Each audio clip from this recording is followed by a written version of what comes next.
Face à face. Questions à ceux qui font l'actualité. Face à face sur Radio Sénégal. Face à face, une émission présentée par Thierno Diallo. Bonjour, monsieur Marito Niane. Bonjour, monsieur Thierno Diallo, et bonjour à vos auditrices et à vos auditeurs. À la technique, Abigay Cissé, Face à face vous reçoit ce dimanche 30 mai 2021 pour évoquer avec vous beaucoup de sujets, le pétrole et le gaz naturellement. Vous êtes le président du conseil d'administration de Petrosen, l'enseignement supérieur, on en parlera bien évidemment. Vous êtes professeur titulaire de classe exceptionnelle, ancien recteur et président de l'Assemblée de l'Université Gaston Berger de Saint-Louis. Saint-Louis, où vous êtes né et vous battez bec et ongle pour son rayonnement. Les élections locales sont fixées, comme vous le savez, au 23 janvier 2022. Êtes-vous toujours intéressé par la mairie de Saint-Louis? Non seulement vous allez lever un coin du voile, mais tout le voile au cours de cette émission. Vous êtes un mathématicien, auteur de plusieurs publications. Vous avez aussi reçu plusieurs distinctions, officier dans l'ordre national du Lion, chevalier dans l'ordre des palmes académiques du Sénégal. Vous êtes calme, très posé, un franc-parler, mais vous savez aussi dire non quand il le faut. Alors, l'actualité, c'est le tollé né de l'acquisition en juillet prochain d'un nouvel avion de commandement présidentiel. Au passage, la commande avait été faite depuis 2018. Pour autant, cela a soulevé beaucoup de bruit. Alors, quelle perception avez-vous de ce nouvel avion présidentiel? En fait, je n'ai pas une perception particulière dans la mesure où il me semble que notre pays, vu son rayonnement diplomatique, vu aussi l'apport de la diplomatie dans le rayonnement de notre pays, mais je dirais aussi dans la mobilisation de ressources pour le développement de notre pays, la mobilité de nos autorités et en premier du président de la République est un facteur important dans cette stratégie. Et c'est pour cela, acquérir un avion n'est pas pour moi un problème particulier. Il faut juste mesurer combien cet avion nous rapporte. C'est d'ailleurs mesurer combien les avions que nous avons acquis dans le passé, à la fois les présidents qui ont précédé le président Macky Sall ont rapporté et combien cet avion va nous rapporter. Et je pense qu'il est parfois dommage que toute question suscite un débat et ce débat, je ne vois pas véritablement sa pertinence. Et pour le commun des Sénégalais, vous l'avez dit, on doit se poser la question combien cet avion doit nous apporter, mais pour le commun des Sénégalais, sa question est combien nous coûte en fait cet avion? Alors, si on va dans ce sens-là, en réalité, les équipements et les infrastructures, nous n'allons pas investir énormément. Parce que si vous dites, il y a des Sénégalais qui n'ont pas suffisamment de moyens, il y en a beaucoup. Il y en a même peut-être davantage. S'il y a des Sénégalais qui n'arrivent pas à joindre les deux bouts, il y en a beaucoup et il y en a sans doute davantage. Et pour cette raison, telle ou telle infrastructure ne devrait pas être mise en place. C'est que vous ignorez totalement comment le développement se fait. Le développement a toujours été inégal et on pousse d'un côté des stratégies de développement qui nous mettent au niveau ou de manière assez proche des pays les plus développés. Et de l'autre côté, on essaie de tirer les secteurs qui sont les moins développés. Alors la question de cette mobilité présidentielle tient au fait que notre pays a, depuis l'indépendance, et ça c'est les pères fondateurs, c'est le président Senghor d'abord, ensuite le président Diouf, ensuite le président Wade et aussi le président Macky Sall y a apporté sa touche particulière, qui ont mis le Sénégal au cœur, je dirais, de la résolution des questions du monde, qu'il s'agisse des questions diplomatiques. Notre pays a été plusieurs fois membre du Conseil de sécurité des Nations Unies. Notre pays a dirigé des institutions internationales comme l'UNESCO, comme la FAO, et aujourd'hui comme l'institution de financement de la Banque mondiale. Notre pays a dirigé l'OIF et je peux continuer ainsi. La liste, c'est la taille, la superficie, la population, le PIB global comme le PIB par tête d'habitant de notre pays ne nous prédestinait pas à cela. Notre pays arrive à mobiliser énormément de ressources provenant des partenaires techniques et financiers, provenant de toutes sortes d'institutions pour financer son développement, alors que beaucoup d'autres pays peinent à le faire. Cela est dû à l'entre-gens, cela est dû aux relations serrées qu'a notre pays avec beaucoup d'autres pays, mais avec aussi des institutions multilatérales ou bilatérales. Et cela, il faut le faire vivre et y participe, comme je dis, la facilité de mobilité de notre président de la République, la facilité de mobilité de nos autorités à différents niveaux, mais aussi l'avion sert souvent à autre chose.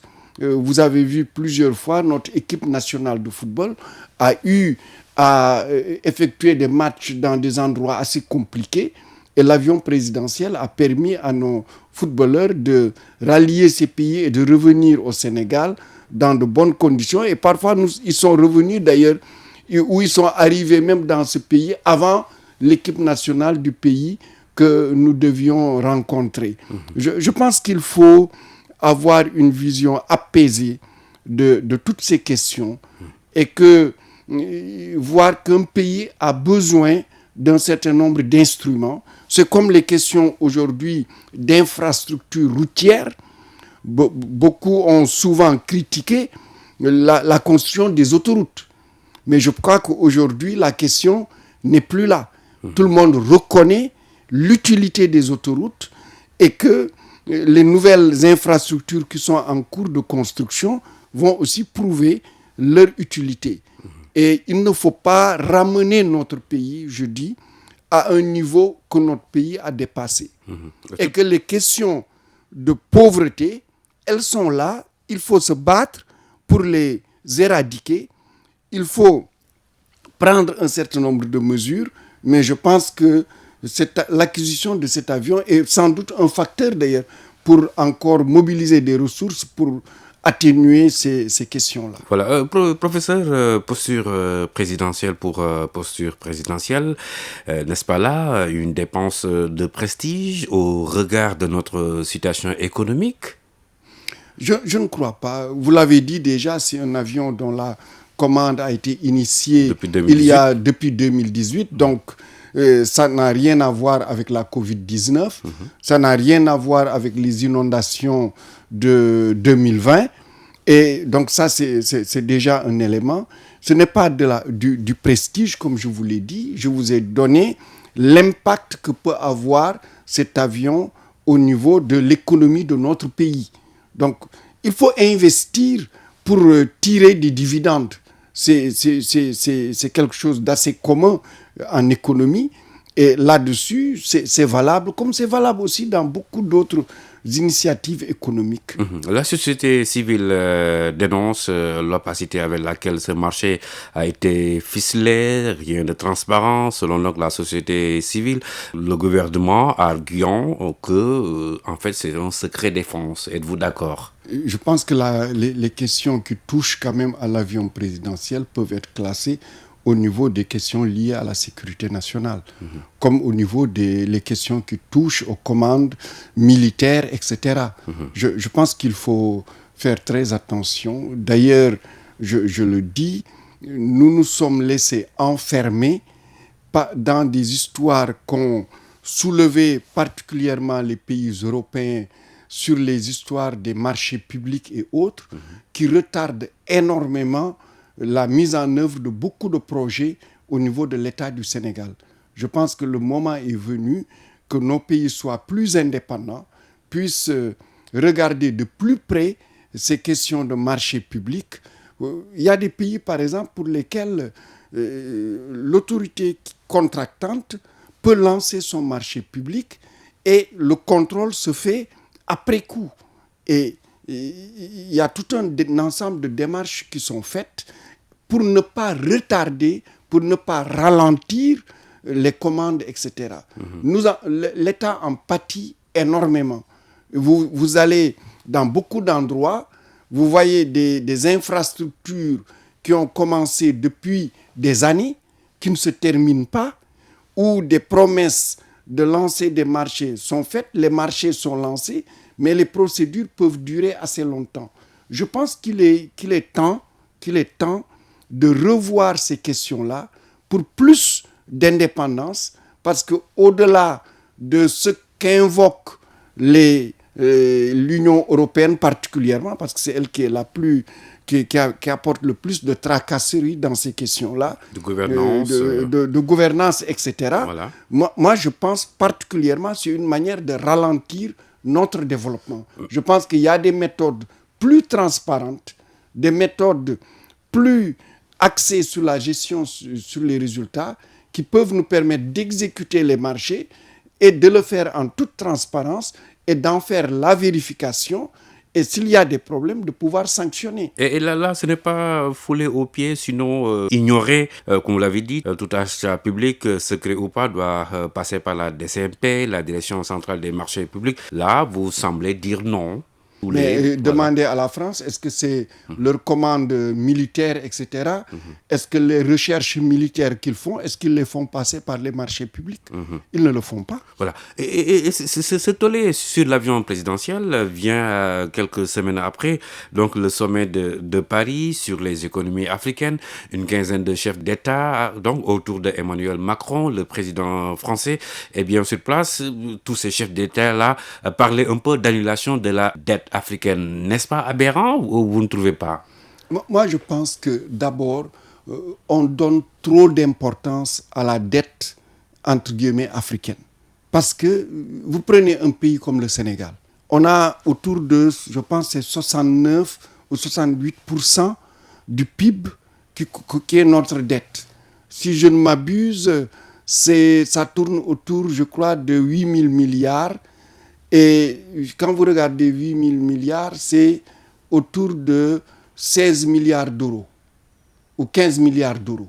15 milliards d'euros, c'est rien du tout. C'est négligeable.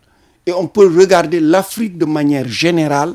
Quand vous regardez toute la dette de l'Afrique, vous la comparez à la France, c'est négligeable.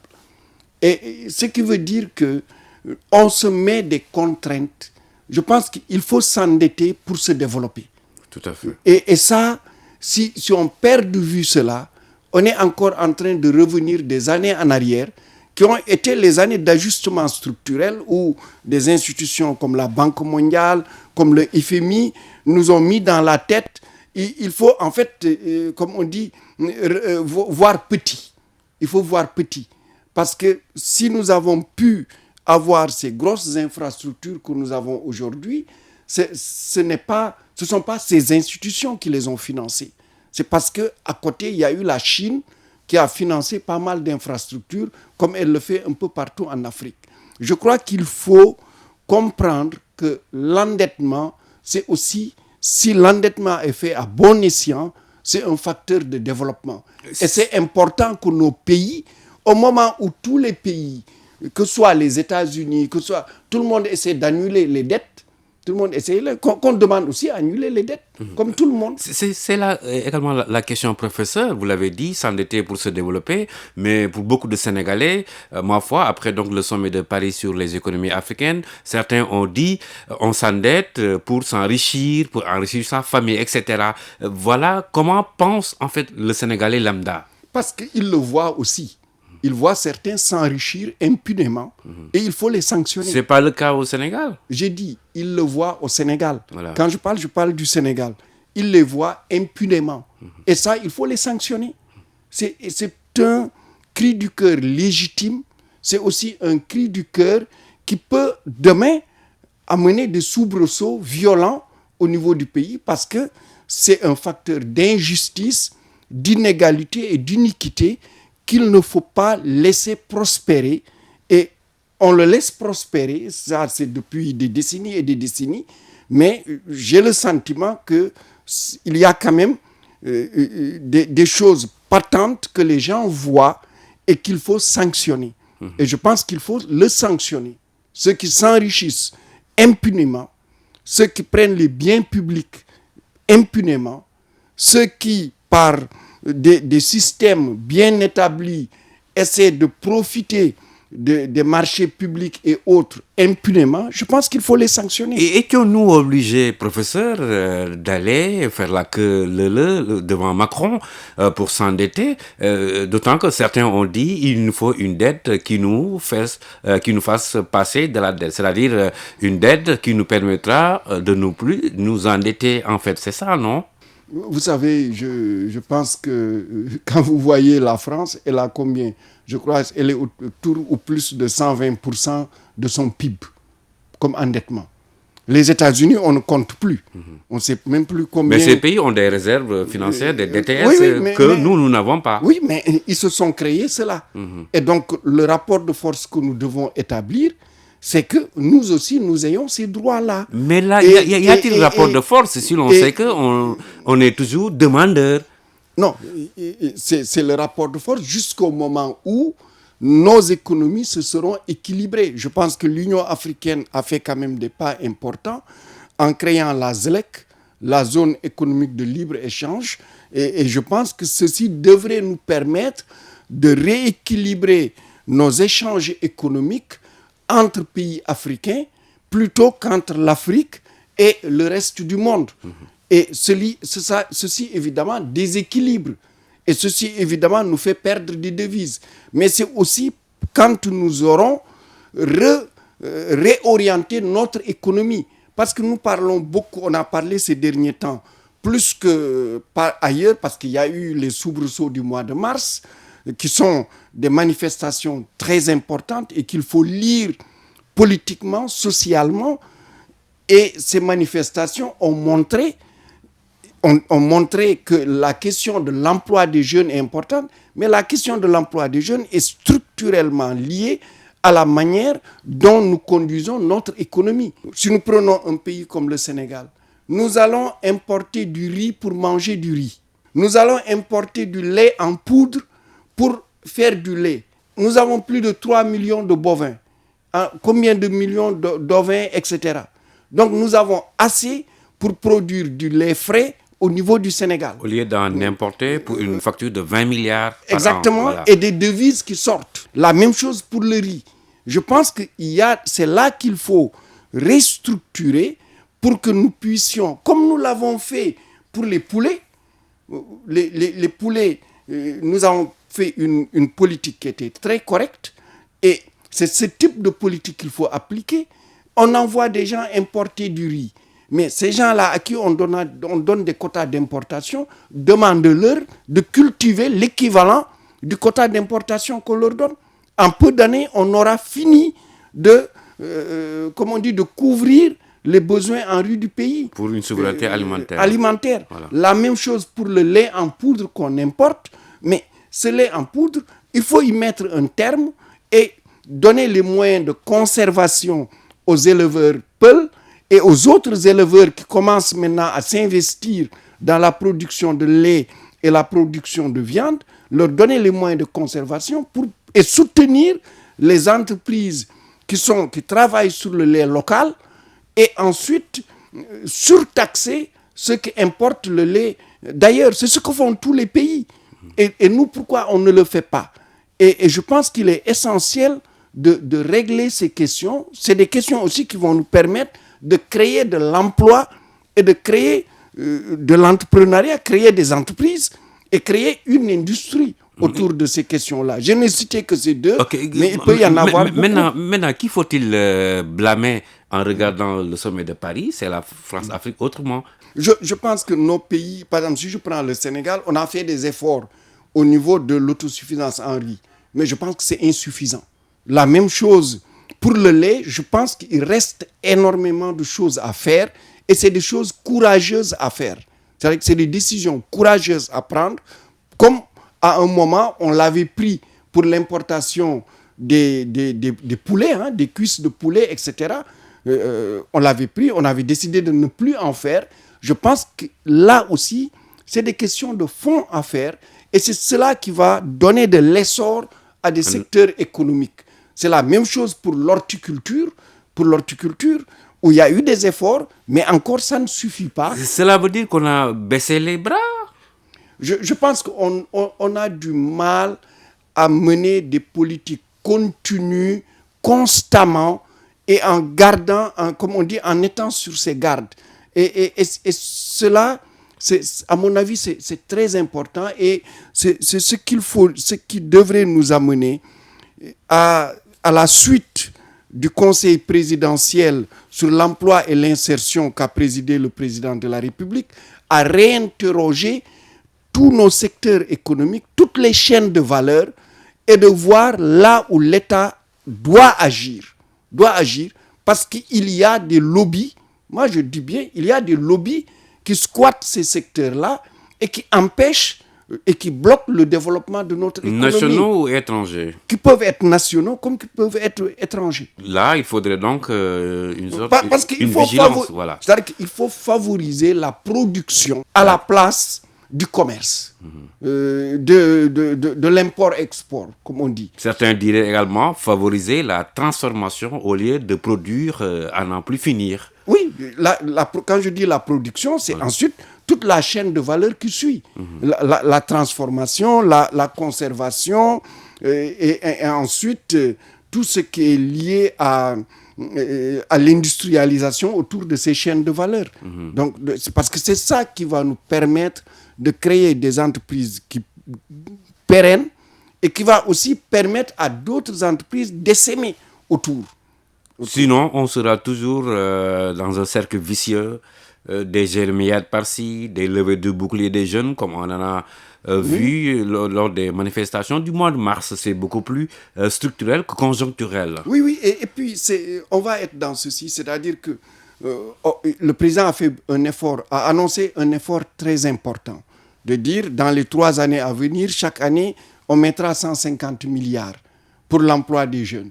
Mais cela, si nous ne faisons pas les transformations structurelles au niveau de notre économie, pour que l'économie bouge et que l'économie serve le pays et que l'économie serve aussi les potentialités et les possibilités d'exportation que nous avons, mais ça risque d'être une épée dans l'eau, tout simplement. Au bout de ces 3 ans, ma foi, les gens ne verront que du feu. En tout cas, ils en verront peu. Si nous ne transformons pas structurellement notre économie et ne créons pas les conditions de l'émergence à la fois de champions économiques et l'émergence d'entreprises sur des chaînes de valeur qui répondent aux besoins des Sénégalais d'abord et ensuite aux besoins de la sous-région et peut-être à des besoins internationaux. On a démarré surtout avec le guichet unique, le pôle emploi dans beaucoup de régions pour essayer donc d'aider les jeunes, surtout les demandeurs d'emploi. Est-ce que ce guichet unique, ce pôle emploi-là, peut-il favoriser, comme on dit, cette croissance rapide-là? Je pense qu'il faut juste se dire plusieurs choses. L'emploi, l'État peut contribuer à la création de l'emploi. Mais ne crée pas l'emploi. Il en crée, mais ce n'est pas lui le moteur. Le moteur, c'est le secteur privé. Voilà. Ce sont les entreprises privées. Or, les entreprises privées vont naître là où elles pourront, quand elles vont produire, vendre. Donc, c'est pour cela, les réformes structurelles, c'est pourquoi des décisions politiques qui peuvent être des décisions de discrimination positive au profit des entreprises nationales ou au profit des productions nationales, etc., sont des décisions qui vont avec la résolution de la question de l'emploi.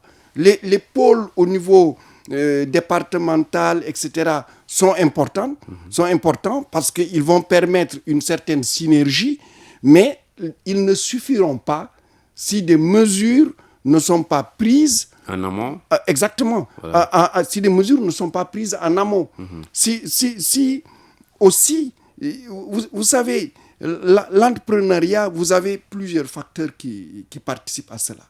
Vous avez l'éducation et la formation. Vous avez tout ce qui touche à l'innovation scientifique et technique. C'est quelque chose que vous n'avez pas entendu dans tout le débat qui a eu lieu parler d'innovation scientifique et technique. Et c'est fondamental. Ensuite, vous avez évidemment le rôle de l'État et l'apport que l'État apporte, etc. Vous avez évidemment tout ce qui touche à l'entrepreneuriat, au secteur privé, etc.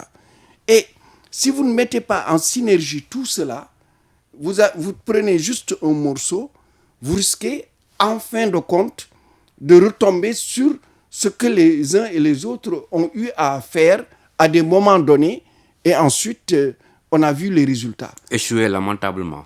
En tout cas, ne pas avoir les résultats escomptés. Et c'est pourquoi j'attire l'attention qu'il est important d'aller...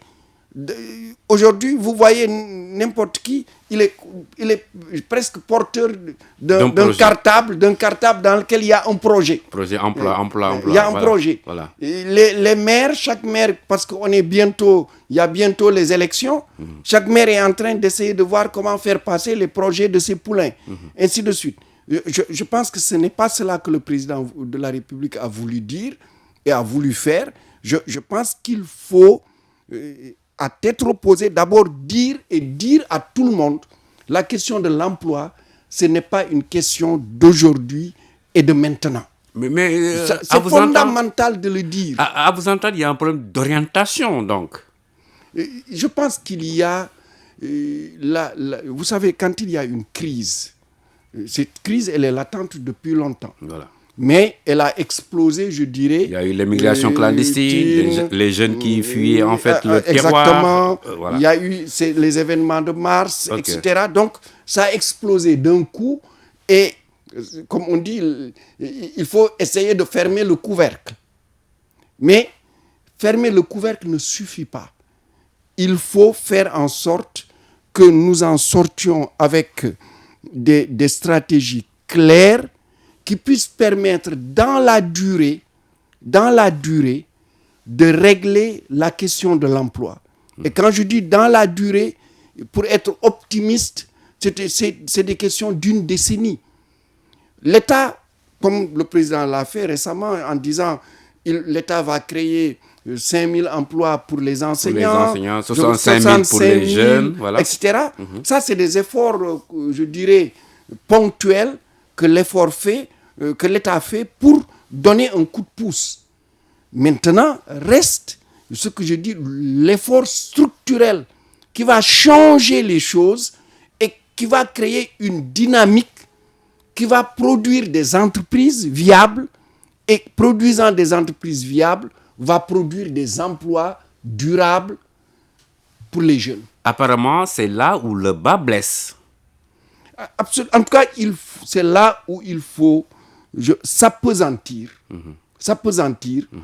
et interroger ce qui fait qu'aujourd'hui, nous importons plus ce dont on a besoin pour vivre. Je dis juste ce secteur-là. Ce dont on a besoin pour vivre, alors que nous aurions pu le produire et nous permettre à la fois de sauver des emplois ou d'en créer, mais aussi de sauver des devises. Vous savez, certains pays asiatiques ont fait ce type d'effort. Et qu'est-ce qu'ils ont fait des devises qu'ils ont sauvées? Ça leur a permis d'acheter des machines pour pouvoir créer des usines. Mais quand toutes vos devises ou une grosse partie de vos devises vont dans l'achat d'aliments, etc., vont dans l'achat de médicaments, etc., je pense que là, vous êtes devant une difficulté. C'est la politique du ventre, comme on dit. Oui. Voilà, face à face qui reçoit ce dimanche, amis auditeurs, le professeur Mary-Teuw Niane, PCA de Petrosen. On va parler toujours d'économie. Vous êtes le PCA de Petrosen, le Sénégal qui va exploiter sous peu le pétrole et le gaz. L'échéance, finalement, c'est 2023. En quoi, professeur, le pétrole et le gaz peuvent-ils développer notre économie? Est-ce qu'on peut se baser sur ces deux leviers pour on peut sortir la tête de l'eau, comme on dit? On peut, si nous avons une politique cohérente dans tous les ministères qui prennent en compte le pétrole et le gaz au moment où on va commencer à le produire. Je vais vous donner quelques exemples simples. Avec le pétrole et le gaz sénégalais, nous aurons le coût de l'électricité, le coût du gaz d'abord qui va baisser. Naturellement. Le coût du pétrole va baisser. Concomitamment à ça, le coût de l'électricité va baisser. Vous avez vu récemment, le Sénégal cherche des ressources pour pouvoir assurer l'électrification universelle à l'horizon 2025. Donc ce sera possible, largement possible. Alors imaginez juste un village qui n'était pas électrifié et qui devient électrifié. Vous voyez tout de suite que l'artisanat va se développer. Là, nos femmes qui aiment bien s'habiller, le tailleur va venir s'installer. Le menuisier ébéniste va venir s'installer. Le menuisier métallique va venir s'installer. L'exorde de l'eau va pouvoir se faire facilement. Ceux qui sont au bord du fleuve vont pouvoir mettre des motopompes pour pomper l'eau, pour irriguer les cultures. Alors que ça a coûté cher. Donc ça va baisser drastiquement. Mais il va y avoir quelque chose de plus important, parce que je parlais de l'agriculture. Parce qu'avec le pétrole et le gaz, nous pouvons faire de la pétrochimie et fabriquer tous les systèmes de tuyauterie qui sont utilisés à la fois pour tirer l'eau douce pour les villages et les quartiers, pour les systèmes d'assainissement, mais surtout pour l'irrigation goutte à goutte. Parce que ce sont ces systèmes-là qu'ils utilisent. Donc nous pouvons, quand vous mettez un système d'irrigation goutte à goutte, mais vous améliorez considérablement la production agricole. Ensuite, avec toujours le pétrole et le gaz, vous pouvez produire des engrais chimiques qui vont aussi améliorer considérablement la rentabilité. Mais vous pouvez encore faire plus, toujours avec le pétrole et le gaz, c'est produire les toiles qui permettent de mettre des serres. Quand vous savez faire des serres... La culture sous serre. La culture sous serre, voilà. Il n'y a plus de... on est en hivernage ou on est en saison sèche, 12 mois sur 12, on est en saison froide, voilà. etc. On peut aussi toujours, avec le système goutte à goutte, avec l'eau proche, l'élevage peut se développer encore plus facilement. Mais il y a des prérequis. Il y a des prérequis. En fait, les prérequis, c'est d'abord, je dirais, que le ministère, par exemple, de l'Agriculture, sache que l'arrivée du pétrole et du gaz est une opportunité extraordinaire pour lui. Le ministère en charge de l'artisanat sache que l'arrivée du pétrole et du gaz, c'est une opportunité importante pour lui. Vous voyez que je n'ai pas parlé des retombées directes. On en reparlera. Je parle des retombées indirectes, voilà. Qui sont beaucoup plus importantes que les retombées directes du pétrole et du gaz. Et si le ministère de l'Artisanat comprend que l'électrification de tous les villages va amener un panier d'emplois liés à l'artisanat, mais il va s'occuper de former les tailleurs, il va s'occuper de former les menuisiers, il va s'occuper de former les meuniers. Dans tous les quand un village a l'électricité, il y a toujours le moulin à mil qui est là. C'est au moins un emploi, etc. Mais est-ce que ces ministères le comprennent ainsi? Je veux dire, on est à pratiquement 2 ans de 2023, mais tout de même, on ne sent pas ce que vous dites. Oui, mais c'est cette réflexion-là. Je pense que le Sénégal, en mettant en place d'abord la loi sur le contenu local, voilà. Et ensuite les décrets d'application, et en mettant un conseil autour du contenu local, je pense qu'aujourd'hui toutes les autorités ont été nommées. Ceci va permettre aux uns et aux autres de leur expliquer pour que les opportunités puissent être saisies, et que ce moteur de développement puisse se mettre en marche. Et sans parler maintenant de l'impact direct, je dirais. J'ai parlé comme ceci de l'agriculture parce que c'est quand même le premier facteur économique important. Le moteur. Vous voyez, la pêche, voilà. Les pêcheurs auront le carburant moins cher. Mais ils s'étaient sentis menacés, eux. Oui, vous avez sans doute suivi les pêcheurs de Saint-Louis qui disent où est-ce que nous allons pêcher maintenant. Oui, mais ça, c'est des explications à leur donner en disant que la mise en place de ce dispositif d'exploitation du gaz de GTA ne va pas jouer un rôle important au niveau de leur pêche, etc. Je pense que parfois, parce que c'est nouveau, parce que aussi il y a, excusez-moi, beaucoup de fake news qui circulent de manière volontaire ou involontaire. Les gens ont peur alors qu'il n'y a pas de souci. Il y a beaucoup d'endroits où vous avez l'exploitation du pétrole et du gaz et les gens pêchent à côté. Donc ce n'est pas du tout quelque chose de dangereux ou qui va, au contraire, ça peut même aider à redynamiser la pêche. Alors, venons-en aux implications directes, aux retombées directes, comme on dit. Mais le préalable également, ce sont des ressources humaines de qualité. Est-ce que le Sénégal, aujourd'hui, est à même de fournir ces ressources-là humaines? Nous avons déjà pas mal de ressources humaines. Parce que ce qu'il faut savoir, c'est que les ressources humaines du pétrole et du gaz ne sont pas seulement des ressources spécifiques. Je vois parfois les gens créer un truc, management du pétrole et du gaz, machin. Mais le jeune qui est technicien, qui a fait électrotechnique, mais il est utilisable par le pétrole et le gaz. Le jeune qui a fait électronique, il est utilisable par le pétrole et le gaz. Le jeune qui a fait mécanique ou mécanique des fluides, etc., est utilisable par le pétrole et le gaz. Le juriste est utilisable par le pétrole et le gaz. Celui qui a fait langue étrangère appliquée, il est aussi utilisable par le pétrole et le gaz. La personne qui a fait un MBA en anglais, etc., voilà. Il est utilisable au niveau du pétrole et du gaz. C'est-à-dire que les filières de formation traditionnelles, les métiers traditionnels sont aussi des métiers du pétrole et du gaz. Parce que, à la fois, c'est vrai, il faut les géologues, les géophysiciens, il faut tout ce monde-là. Et ensuite, il y a tous les autres métiers liés aux dispositifs techniques qui sont utilisés. Maintenant, il y a des métiers très spécifiques. Et c'est en cela que le Sénégal a mis en place, depuis maintenant plusieurs années, l'Institut national du pétrole et du gaz. Et ils ont sorti déjà 2 promotions. Ils vont continuer à en sortir.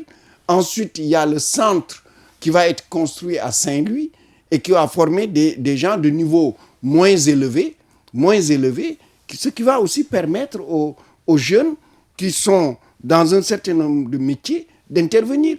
Mais le pétrole à gaz a besoin de cuisiniers, a besoin de pâtissiers, parce que vous allez avoir à la fois, et ça c'est naturel, quel que soit l'effort que nous allons faire pour former nos ressources humaines, il y aura aussi des ressources humaines étrangères qui vont participer à la production. Mais ces ressources humaines étrangères ont besoin aussi de confort dans l'hébergement, ont besoin de confort dans la restauration, ont besoin de confort dans le cadre de vie, mais tout cela appelle à des métiers dont le pétrole et le gaz a besoin. Donc on a besoin aussi d'hôtels, par exemple à Saint-Louis du Sénégal. Il faudrait que des hôteliers sénégalais se décident à construire des hôtels 5 étoiles. Donc, au-delà de la transformation structurelle de notre économie, c'est en fait toute cette physionomie, ce paysage du Sénégal, ma foi, qui va changer. C'est le paysage qui va changer. Si tout se passe bien. C'est la manière de penser. Si tout se passe bien. Oui, et j'espère. Et en tout cas, le travail qui est fait, c'est que ça se passe bien. Et comment éviter la malédiction du pétrole, professeur? Éviter la malédiction du pétrole, ce sont plusieurs facteurs. Le premier facteur, c'est faire en sorte que tout ce qui touche aux contrats et autres soit transparent. C'est deuxième chose, que ce soit fait dans l'intérêt du pays. Troisième chose, que les retombées puissent être exploitées au maximum et que je dirais le noyau dur qui fait fonctionner des choses repose sur des nationaux sénégalais. Et que nous ayons une stratégie d'utiliser le pétrole et le gaz, non pas seulement par les devises que ça nous produit, mais par le levier que ça joue pour les autres secteurs de l'économie nationale, pour nous permettre de travailler déjà dans l'après-pétrole et gaz, au moment où nous commençons à produire le pétrole et le gaz. Et le président avertissait déjà lors de l'installation du COS-Pétrogaz, il nous faut donc une diversification de l'économie. C'est-à-dire c'est une nécessité afin d'éviter d'être dépendant du pétrole. C'est une nécessité, c'est indispensable et c'est le seul moyen pour que le pétrole et le gaz puissent permettre de développer le pays. Alors, professeur, le Sénégal dans le top 10 africain des producteurs de pétrole et de gaz, un rêve, une chimère? Je pense que c'est possible. C'est possible parce qu'on a déjà du pétrole et du gaz. Nous n'en avons pas énormément, mais on a quand même un peu, je dirais, l'équivalent d'un pays comme la Malaisie, qui quand même s'en sort très bien, avec une grosse société, Petronas, qui est reconnue partout dans le monde. Donc nous pouvons avoir l'ambition au moins qu'à la Malaisie, avec les découvertes actuelles que nous avons, de faire ce que la Malaisie a fait, ou de faire plus que ce que la Malaisie a fait, puisque nous avons l'avantage de pouvoir tirer profit de l'expérience malaisienne et du contexte sénégalais. L'autre chose, c'est qu'il y a encore beaucoup à prospecter. Nous avons encore pas mal de blocs qui ne sont pas encore affectés et nous n'avons pas encore beaucoup prospecté au niveau du continent. Et je pense qu'il y a de l'espoir qu'on en trouve encore d'autres gisements.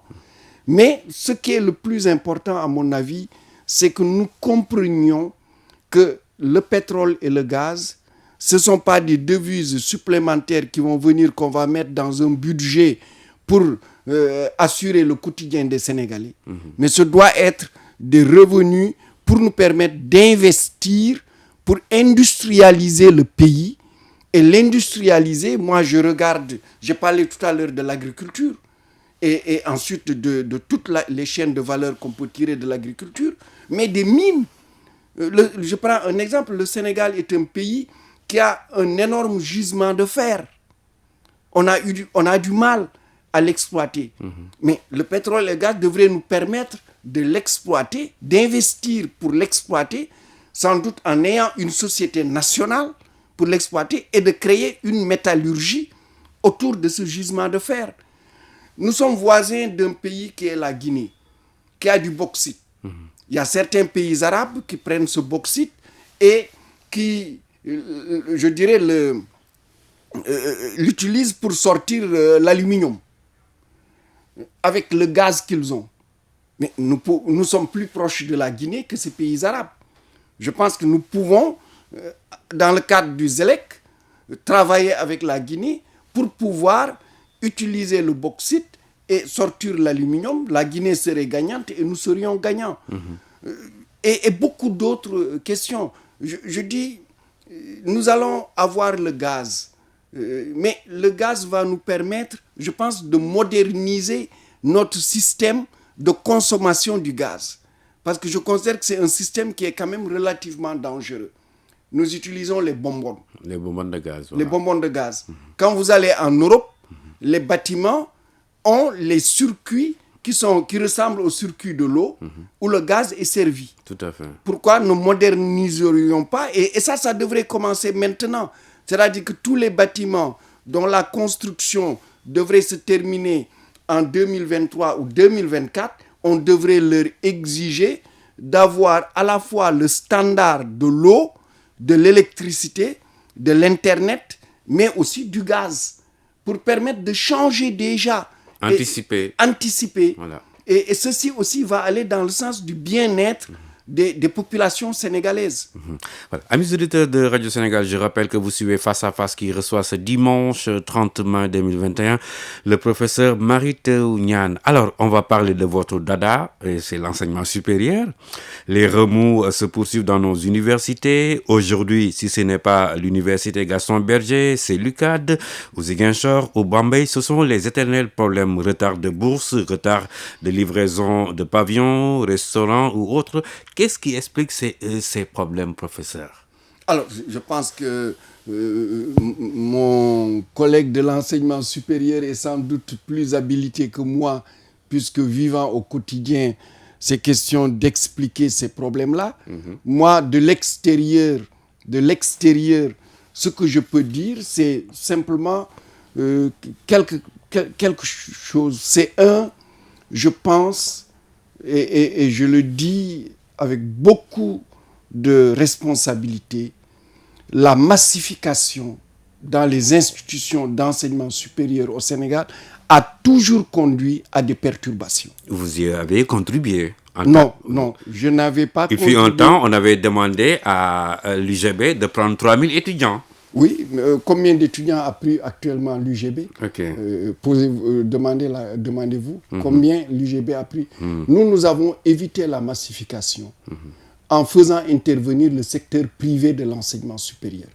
Parce que nous savions que les infrastructures existantes ne pouvaient pas avoir la capacité d'accueil, d'absorber les nouveaux bacheliers qui arrivaient. Et il fallait aussi leur donner la chance de faire l'enseignement supérieur parce que le Sénégal est très en retard par rapport à sa population en nombre d'étudiants. 20 000 étudiants pour 100 000 habitants, comme on dit, c'est ça la norme, non? En fait, si vous prenez, je vous donne juste un exemple comparatif, très simple. Vous prenez la Tunisie. Elle est autour de 12 millions, 11 millions, 12 millions d'habitants. Elle est autour maintenant de plus de 400 000 étudiants. Le Sénégal, on est à 16 millions d'habitants. On a dépassé à peine 200 000 étudiants. C'est peu. Non, il faut doubler au moins. Voilà.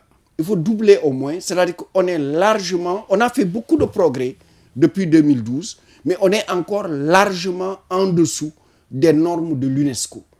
Et cela veut dire qu'il faut augmenter le nombre de bacheliers qui arrivent. Il faut ensuite pouvoir les orienter. Il faut aussi bien les orienter, d'où la nécessité de diversifier l'offre de formation. Les filières. Les filières, c'est la professionnalisation que nous avions initiée. Avec les ISEP? Avec les ISEP. Même si ça ne prend que peu d'étudiants. Voilà. Oui, mais parce que les infrastructures ne sont pas encore là. C'est tout. L'ISEP de Thiès devait être terminé depuis 2019. L'ISEP de Thiès, je pense que c'est maintenant que c'est terminé, si c'est terminé. L'ISEP de Diamniadio, la première tranche vient d'être terminée. L'ISEP de Bignona, de Richard Toll et de Matam, je ne pense pas que les infrastructures aient commencé encore. Donc ça, c'est lié à des retards liés aux infrastructures, etc. Et des retards imputables à qui? Imputables à qui? C'est plusieurs. Je ne peux pas me prononcer sur ces choses-là. Ça a demandé à mon successeur. Vous voyez, je ne veux pas mettre de jugement de valeur sur ces questions-là. L'autre question, c'était de créer une université, je dirais thématique. C'est le cas de l'université du Sine Saloum El Hadji Ibrahima Niass, entièrement dédiée à l'agriculture. Parce que ça, c'est des rattrapages de 50 ans. En 1960, la première priorité économique du Sénégal, c'était l'agriculture. Mais combien d'institutions supérieures d'agriculture a-t-on créé?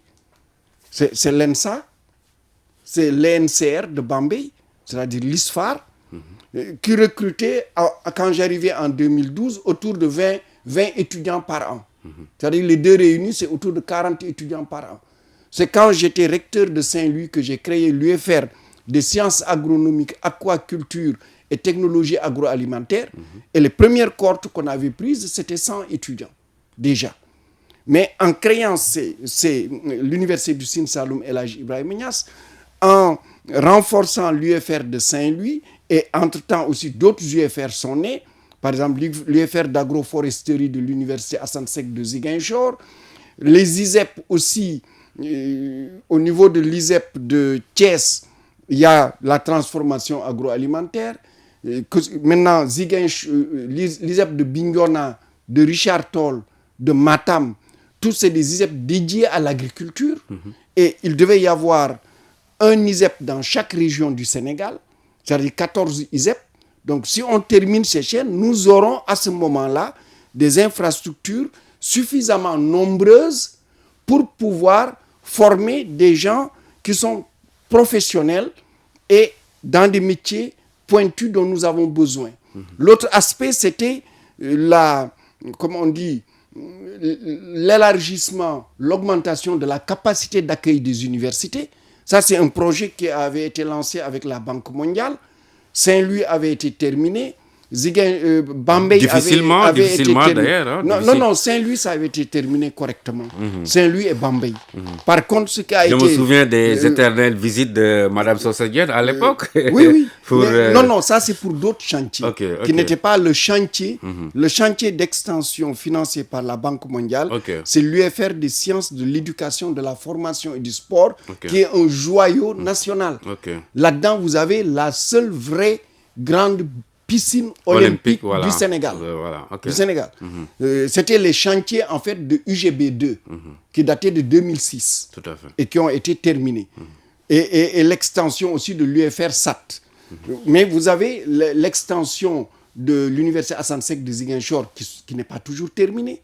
Vous avez l'extension de l'université de Thiès qui n'est pas toujours terminée. Bambey. Et vous avez Bambey, il y a comme j'ai dit, le chantier de la Banque mondiale, lui, est terminé. Par contre, les autres chantiers ne sont pas terminés. Comme les étudiants qui réclament toujours l'achèvement des travaux du restaurant. Exactement. Donc, ça, c'est des choses, je pense que le ministre qui est en charge de ces dossiers pourrait vous dire qu'est-ce qui bloque. Et comment dans ces conditions... Moi, à l'époque, quand j'étais ministre, le blocage que j'avais, c'était les difficultés dans la libération des ressources budgétaires qui étaient destinées au chantier. Et c'est toujours le cas pour certaines universités comme l'UVS. C'était ça. Par contre, alors, pour l'UVS aussi, j'y reviens. L'UVS, à mon avis, quand je parle de massification, c'est là où encore c'est très important de ne pas tuer le bébé, de ne pas tuer ce bébé, ce beau bébé, qui est une imagination entièrement sénégalaise. Je dis bien entièrement sénégalaise, dont le Sénégal doit être fier parce que c'est une fierté mondiale. Je ne dis même pas africaine, mondiale. Mais l'UVS a été conçu. C'est un enseignement à distance avec une spécificité. C'est son adossement sur les espaces numériques ouverts. Les ENO. Voilà. Ce que nous avions prévu, c'est 50 ENO. La construction de 50 ENO. Qui ne sont pas tous terminés. Nous avions démarré, si je ne m'abuse, entre 21 et 23 ENO. Je pense qu'il n'y a pas 5 ENO qui sont terminés. Et comment exiger... si on ne termine pas cela, et si on continue à mettre des étudiants à n'en plus finir à l'UVS, on risque de casser le modèle de l'UVS. Et ça, vraiment, je pense que l'UVS, il y a besoin de terminer au moins les ENO qui avaient démarré, dont les constructions avaient été démarrées dans un premier temps. Deuxièmement, évidemment, de les équiper. Deuxièmement, puisque l'UVS est passé en 2014, c'était 2500 étudiants. Cette année, on est à 50 000 étudiants. De renforcer l'équipe pédagogique de l'UVS en enseignant, en administratif, en technopédagogique et en moyens technologiques pour que la plateforme de l'UVS puisse être robuste et tenir. L'autre chose qui est fondamentale pour l'UVS, c'est qu'il faut que les étudiants de l'UVS reçoivent le plus tôt possible leur ordinateur portable, les clés de connexion et l'abonnement. Et comment, dans ces conditions, professeur, exiger en fait une qualité de l'enseignement supérieur si toutes les conditions ne sont jamais réunies? Notre système d'enseignement supérieur a toujours marché sur un pied et demi. Un demi-pied, comme dirait l'autre. Et ça n'empêche que nous avons des îlots d'excellence.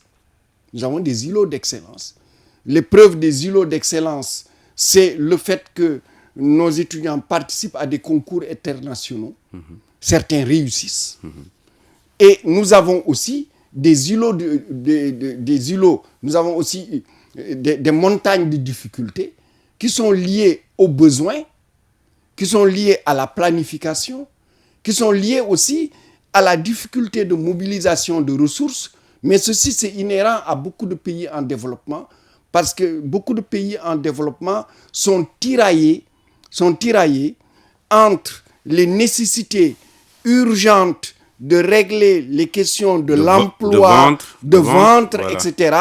Et ces questions de formation de haut niveau et certains sournoisement conseillent à certains responsables de dire, écoutez, l'enseignement supérieur, c'est trop élevé pour vous, vaut mieux investir dans le primaire, le préscolaire, le moyen, le secondaire. Mais il faut savoir, l'enseignement supérieur, c'est la Banque mondiale elle-même qui a fait la démonstration qu'investir dans l'enseignement supérieur, investir dans la science et la technologie, investir dans la recherche, c'est un facteur essentiel de la croissance économique. Mais aujourd'hui, professeur, est-ce qu'on peut nous opposer l'argument du financement? On a vu le TER qui est là, qui ne démarre pas. Il y a également le BRT, 300 milliards de francs CFA. Pourquoi ne pas, certains ont dit, pourquoi ne pas créer des universités au lieu de faire dormir des locomotives du TER qui, ma foi, à chaque fois que le démarrage est annoncé, est repoussé? Oui, je pense qu'il ne faut pas aller dans un sens comme cela. Vous voyez, si on va dans une analyse comme celle-là, à ce moment-là, il ne faut rien faire. Parce que chaque fois que vous ferez quelque chose, il y aura quelque chose de plus urgent, entre guillemets, pour laquelle il serait préférable de mettre les ressources. Mais il y a des priorités, non? Oui, mais cela fait partie des priorités. Quand le président Abdoulaye Wade lançait les grands chantiers des infrastructures routières à Dakar, j'ai entendu un grand responsable politique dire un jour, on ne mange pas les autoroutes. Ce jour-là, si je pouvais pleurer, j'allais pleurer.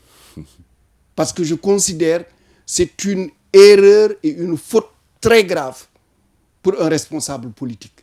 Et il faut faire très attention quand on est dans l'opposition, de ne pas mettre certains arguments parce que simplement on veut détruire un projet simplement pour des raisons de politique politicienne. Nous avons besoin à la fois du TR, nous avons besoin du BRT, mais nous avons besoin aussi d'universités. Nous avons besoin de centres de recherche. Voilà. Nous avons besoin d'équipements lourds. Nous avons besoin que dans nos campagnes, nos enfants aient l'Internet. Voilà. Et l'Internet. Justement, en parlant d'équipements lourds, il y a le supercalculateur qui est là depuis pratiquement 2 ans et qui, ma foi, on n'en parle plus. Oui, moi, je suis super. À un moment, j'en avais parlé. J'avais entendu le président de la République donner des instructions en Conseil des ministres pour que le supercalculateur puisse démarrer. Malheureusement, jusqu'à présent, je ne vois rien. Pourquoi? De la même façon qu'il y a 2 microscopes électroniques, 2 microscopes électroniques importants aussi qui sont là. De même que les équipements de biotechnologie aussi sont là depuis 2 ans dans des cartons. Ça, c'est très dommage pour un pays qui aurait pu profiter de cela pour participer de manière pertinente à la recherche autour de la COVID-19 et pourquoi pas à la recherche d'un vaccin ou en tout cas à l'acclimatation d'un vaccin autour de la COVID-19. Voilà. L'université Cheikh Anta Diop a donc cette année mis en œuvre le système d'enseignement bimodal, l'enseignement en présentiel et à distance. Là, vous pensez que c'est une bonne méthode? Je considère que tout progrès dans l'utilisation du numérique est très important pour le pays.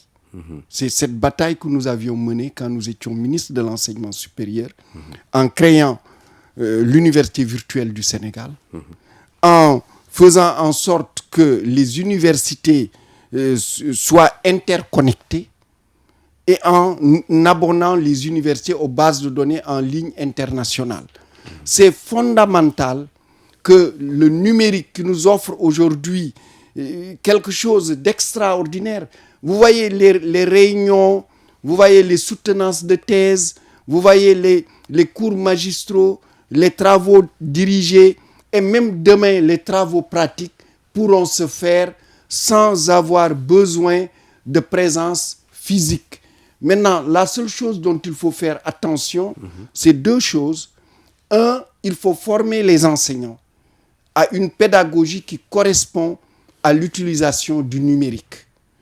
Et la deuxième chose, c'est de veiller à l'équité, c'est-à-dire que les étudiantes et les étudiants ait le même accès aux outils, aux terminaux informatiques, qu'il s'agisse de l'ordinateur portable, de iPhone, de la tablette, de la connexion, etc. Dernier volet de cet entretien avec vous, professeur Mary Teuw Niane. Les élections locales ont été finalement fixées au 23 janvier 2022. Mary Teuw Niane est-il toujours intéressé par la mairie de Saint-Louis? Mais oui, je suis candidat. Je l'ai dit depuis le 12 janvier 2020 à la salle Prosper Dotz, à la demande d'ailleurs de mes différents responsables.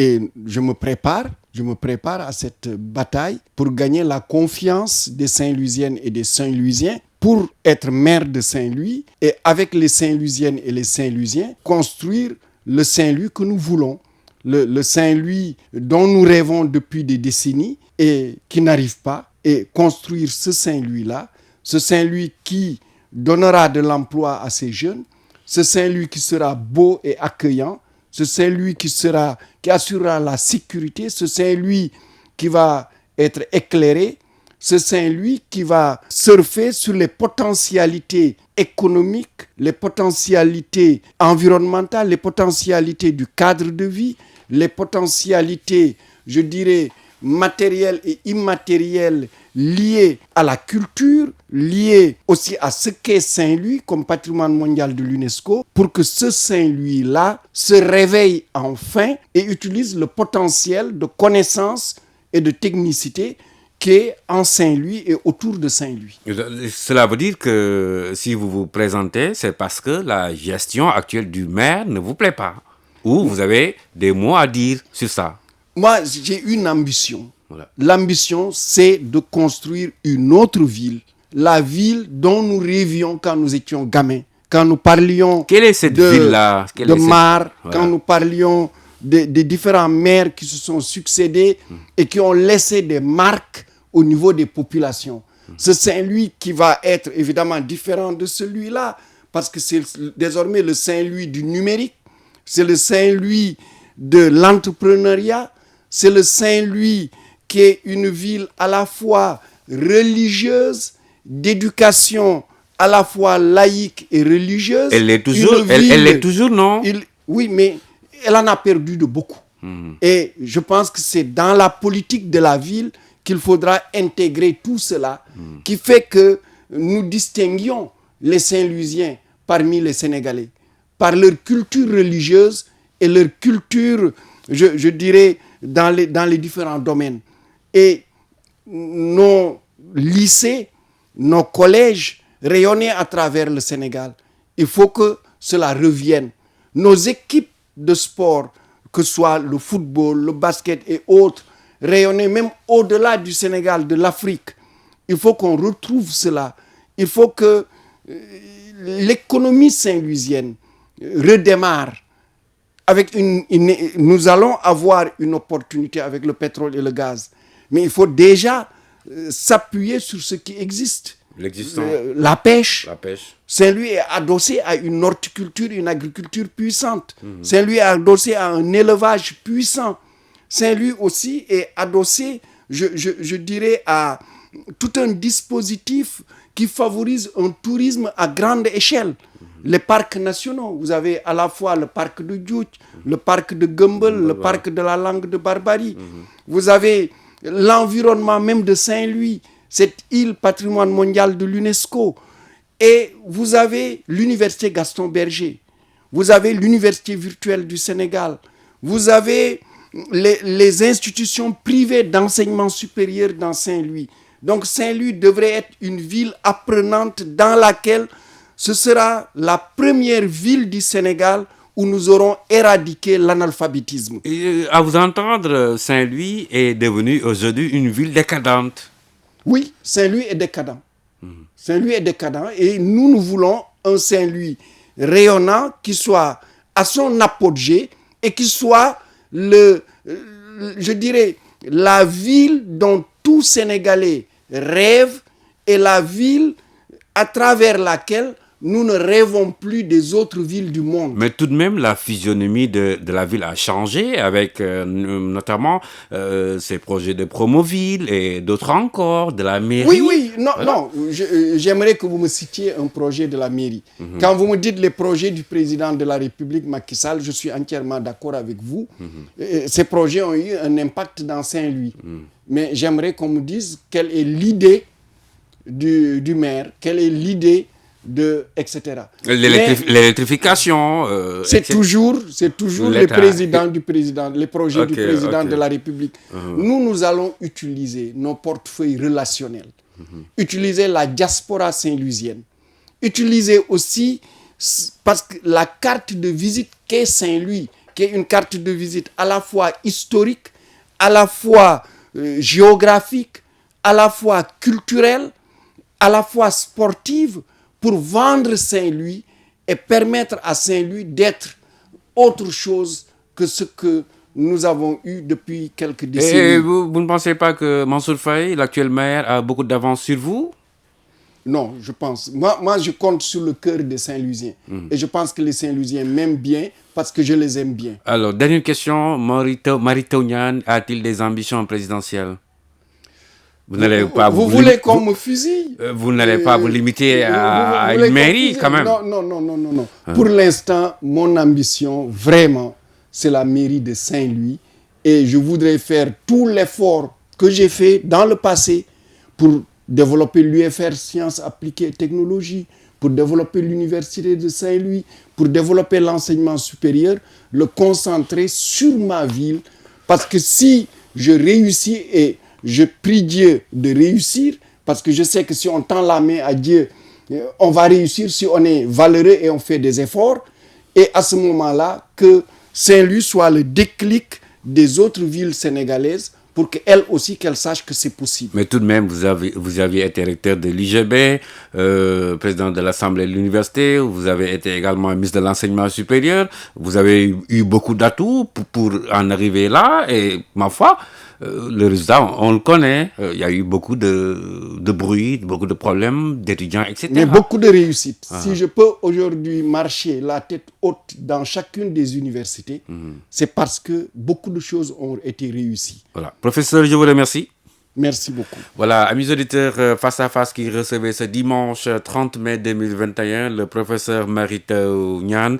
Il est également le président du conseil d'administration de Petrosen. À la technique, Abidjay Cissé, au micro pour la présentation, Thierno Diallo. Merci d'avoir suivi. On se donne rendez-vous dans 2 semaines.